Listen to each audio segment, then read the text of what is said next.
कौन है छठ मैया? क्यों करते हैं छठ पूजा?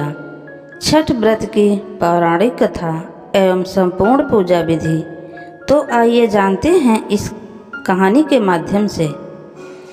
कार्तिक शुक्ल पक्ष की षष्ठी को छठ पर्व मनाए जाने का विधान है। ये 4 दिवसीय पर्व मुख्य रूप से बिहार में मनाया जाता है।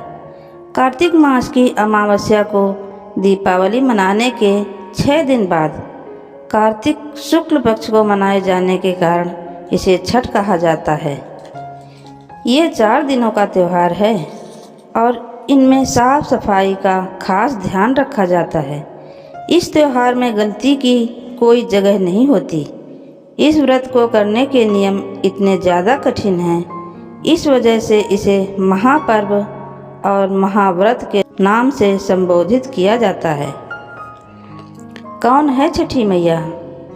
मान्यता है कि छठ देवी सूर्य देव की बहन है और उन्हीं को प्रसन्न करने के लिए जीवन के महत्वपूर्ण अवयवों में सूर्य व जल की महत्ता को मानते हुए इन्हें साक्षी मानकर भगवान सूर्य की आराधना तथा उनका धन्यवाद करते हुए माँ गंगा, यमुना या किसी भी पवित्र नदी या तालाब के किनारे यह पूजा की जाती है।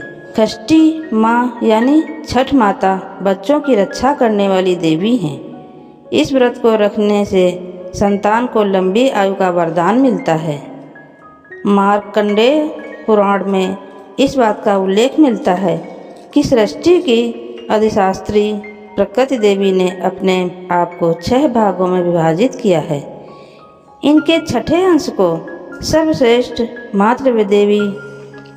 मातृ देवी के रूप में माना जाता है, जो ब्रह्मा की मानस पुत्री हैं, जो बच्चों की रक्षा करने वाली देवी हैं।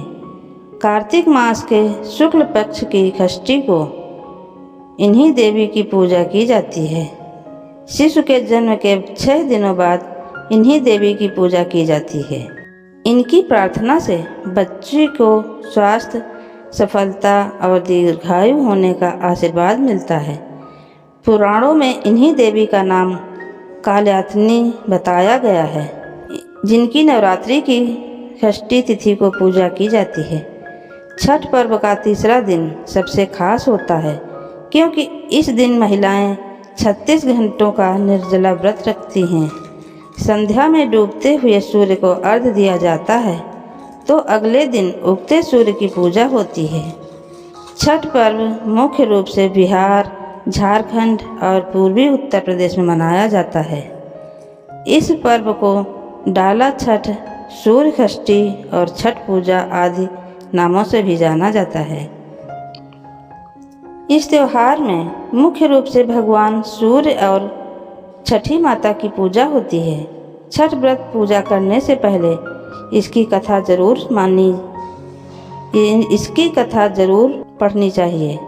आइए सुनते हैं छठ व्रत की पौराणिक कथा। कथा के अनुसार प्रियव्रत नाम के एक राजा थे। उनकी पत्नी का नाम मालिनी था। राजा प्रियव्रत और उनकी पत्नी मालिनी संतान सुख से वंचित थे। इस बात से राजा रानी काफ़ी दुखी रहते थे। एक दिन उन्होंने संतान प्राप्ति के लिए महर्षि कश्यप से पुत्रेष्ठी यज्ञ करवाया। महर्षि ने यज्ञ संपन्न करने के बाद मालिनी को खीर दी। खीर का सेवन करने के बाद मालिनी गर्भवती हो गई और 9 महीने बाद उसे एक पुत्र की प्राप्ति हुई, लेकिन दुर्भाग्य से उसका पुत्र मृत पैदा हुआ। ये देखकर राजा रानी बहुत दुखी हो गए और निराशा की वजह से राजा ने आत्महत्या करने का मन बना लिया। परंतु जैसे ही राजा आत्महत्या करने लगे तो उनके सामने भगवान की मानस पुत्री देवसेना प्रकट हुई और उन्होंने कहा कि मैं षष्ठी देवी हूँ और मैं लोगों को पुत्र सुख प्रदान करती हूँ। जो व्यक्ति सच्चे मन से मेरी पूजा करता है, मैं उसकी सभी मनोकामनाएं पूर्ण करती हूँ। राजन, यदि तुम मेरी विधि विधान से पूजा करोगे तो मैं तुम्हें पुत्र रत्न प्राप्ति का वरदान दूंगी। देवी के कहे अनुसार राजा प्रियव्रत ने कार्तिक शुक्ल की षष्ठी तिथि को देवी षष्ठी की पूजा की। इस पूजा के फलस्वरूप रानी मालिनी एक बार फिर से गर्भवती हुई और ठीक 9 महीने बाद उन्हें एक सुंदर पुत्र की प्राप्ति हुई। कहते हैं तभी से छठ पर्व मनाए जाने की परंपरा है।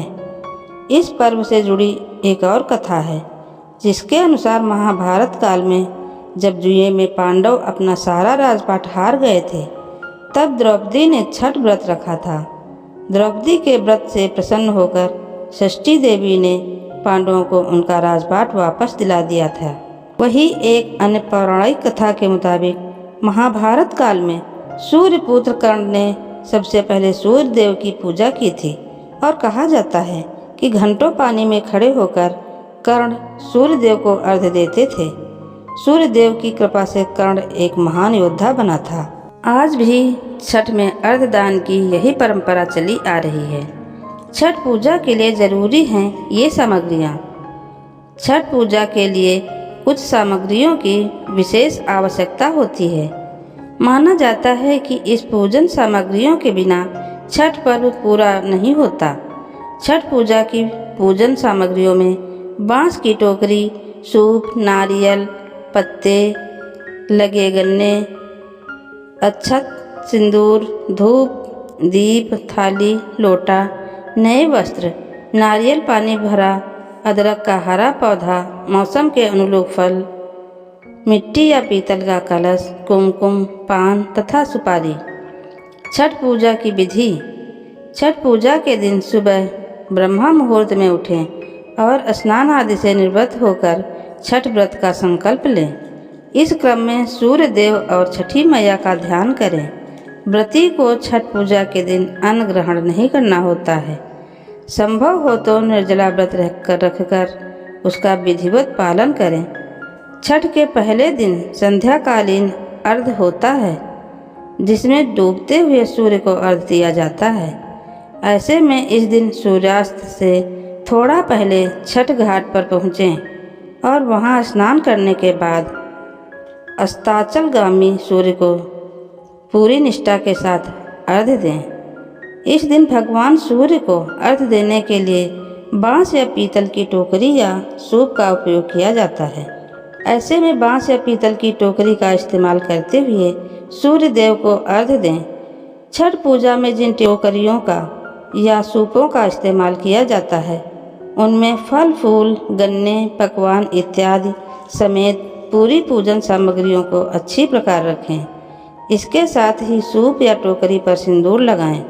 सूर्य देव को अर्घ्य देते वक्त टोकरी में सभी पूजन सामग्रियों का होना बेहद ज़रूरी है।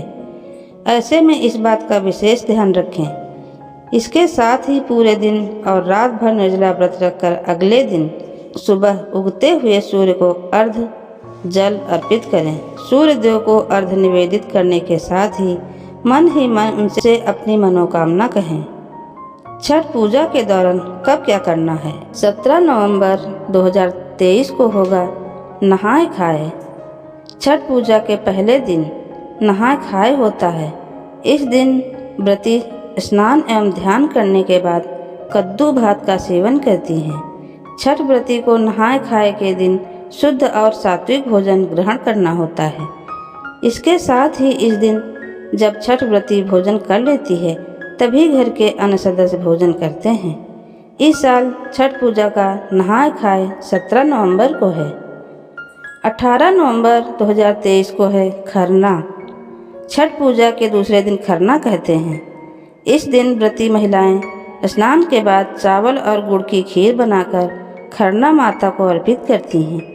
इस प्रसाद को मिट्टी के नए चूल्हे पर आम की लकड़ी से आग जलाकर बनाया जाता है। शाम को पूजा के बाद घर सभी सदस्य पहले खरना प्रसाद ग्रहण करते हैं, फिर भोजन करते हैं। खरना प्रसाद को बेहद शुभ माना जाता है। इस प्रसाद को खाने के बाद व्रत शुरू हो जाता है। इस दिन नमक नहीं खाया जाता है। इस साल छठ पर्व का खरना 18 नवंबर को है। 19 नवंबर 2023 को डूबते सूर्य को अर्घ्य। छठ पूजा का तीसरा दिन बहुत खास होता है। इस दिन शाम को अस्तगामी सूर्य यानी डूबते सूरज को अर्घ्य दिया जाता है। टोकरी में फलों, ठेकुआ, चावल के लड्डू आदि से अर्घ के सूप को सजाया जाता है। नदी या तालाब में कमर तक पानी में रहकर अर्घ दिया जाता है। 20 नवंबर 2023 को उगते सूर्य को अर्घ, चौथे दिन उगते सूर्य को अर्घ देते हैं। इसके बाद ही 36 घंटे का व्रत समाप्त होता है। छठ पूजा में मन और तन की शुद्धता बहुत जरूरी है। अर्घ देने के बाद व्रती प्रसाद का सेवन करके व्रत का पारण करती हैं। कहानी अंत तक सुनने के लिए आपको दिल से धन्यवाद। अगर वीडियो आपको पसंद आए तो वीडियो को लाइक करें, चैनल को सब्सक्राइब करें।